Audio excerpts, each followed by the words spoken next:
Olá, nós somos a equipe Paixão Comunista e iremos falar um pouco sobre algumas torturas medievais.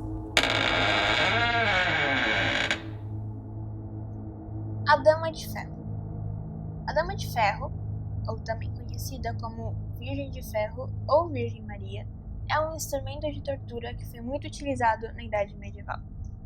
Esta forma de tortura era aplicada em aqueles que cometiam crimes contra o Estado, em interrogações de casos de suspeita de bruxaria, em casos de adultério, em mulheres que não seguiam a regra da castidade e pessoas que a igreja julgava ter uma relação com o inferno.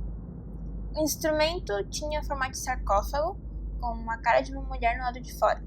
Em suas portas e seu fundo tinha espécies de agulhas ou estacas de ferro que, ao se fecharem as portas, perfurariam a vítima.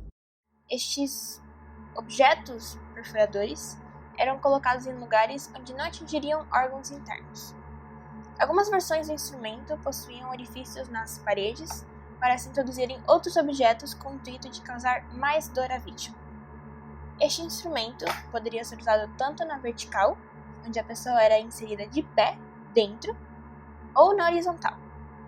Na forma horizontal, era comumente utilizada a dama em cima de brasas, o que ocasionava que o seu fundo e os objetos pontiagudos no mesmo esquentassem, o que agilizava o processo de perfuração da pele e carne da vítima.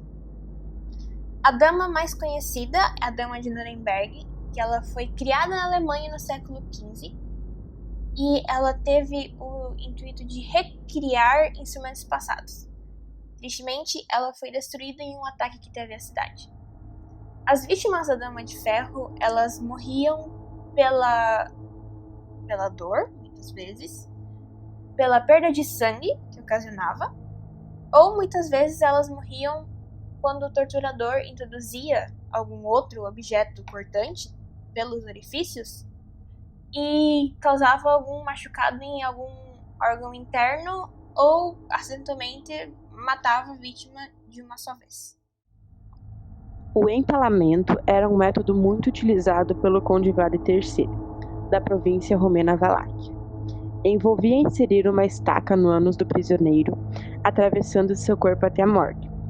Inspirados na técnica, os torturadores brasileiros introduziam cacetes embebidos em pimenta pelo reto dos torturados, até que perdessem completamente a consciência. O mito de que Vlad era um vampiro começou porque ele drenava o sangue das pessoas empaladas com um ferimento no pescoço. Eu sou o Vitor e eu vou falar sobre a roda. A roda da tortura ou a roda de Alexandria foi um dos diversos meios de tortura medievais, a qual consistia em uma roda de carroça feita de metal ou madeira, onde o condenado era colocado para que quebrassem seus ossos e ligamentos. Depois a pessoa era deixada sobre a roda para que urubus, vermes e ratos comessem ela ainda viva, causando uma morte lenta e dolorosa, que podia durar entre 3 e 5 dias. E depois da sua morte, seu corpo ficava exposto, ou eles decapitavam a pessoa e deixavam só a cabeça exposta para que as pessoas vissem. A roda possui diversas variações de aplicação, que podiam variar conforme a região ou conforme o crime cometido.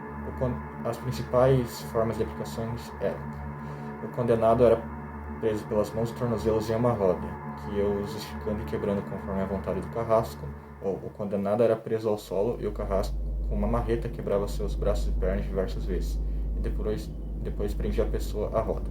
Em caso de maior misericórdia, o carrasco dava um golpe no abdômen, facilitando a morte do condenado. Essa pena era aplicada em praticamente toda a Europa medieval e era usada para condenados de crimes hediondos, como homicídio, latrocínio e estupro seguido de morte. O garfo dos hereges. Esse instrumento ele consiste basicamente em dois garfos opostos presos ao pescoço do herege.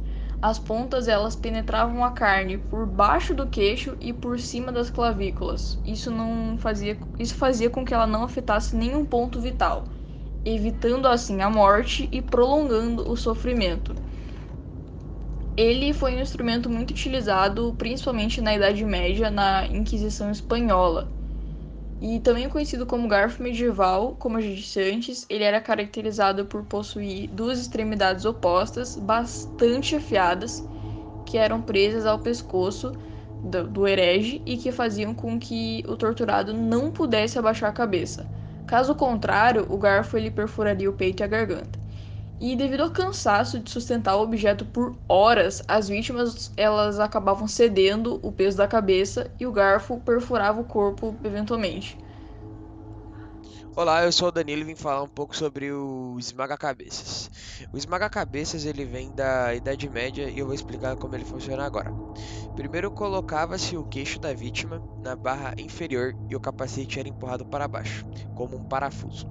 Primeiro destroçam seus alvéolos dentários, em seguida as mandíbulas, até que os olhos saem da órbita, finalmente chegando ao cérebro pelo crânio fraturado. Essa tortura é uma tortura muito utilizada na época para modo de confessação, para a pessoa confessar o que ela fez, e também ela podia causar morte, porque já mexia logo na cabeça e tem o cérebro e causava morte cerebral, assim, causando a morte da pessoa muito rápido.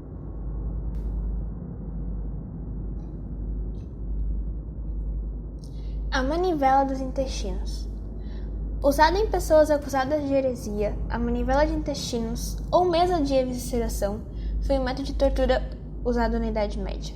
A tortura consistia em colocar a vítima em uma mesa, com braços e pernas amarrados e imobilizados. Depois, era feita uma incisão na barriga, por onde o torturador amarrava um gancho no intestino delgado da vítima. Depois, o intestino era retirado centímetro por centímetro na manivela, o que fazia dessa tortura extremamente dolorosa e longa, pois o intestino delgado pode chegar a medir 6 metros em um humano adulto. A pessoa morria pela dor e pela perda de sangue, sem contar que ela assistia o seu intestino ser retirado. Ela assistia a tortura inteira. Da mesma forma, se o torturador quisesse prolongar o sofrimento da pessoa, ou para tentar retirar mais informações da mesma, era só girar a manivela mais lentamente que o processo se tornava mais doloroso e mais longo.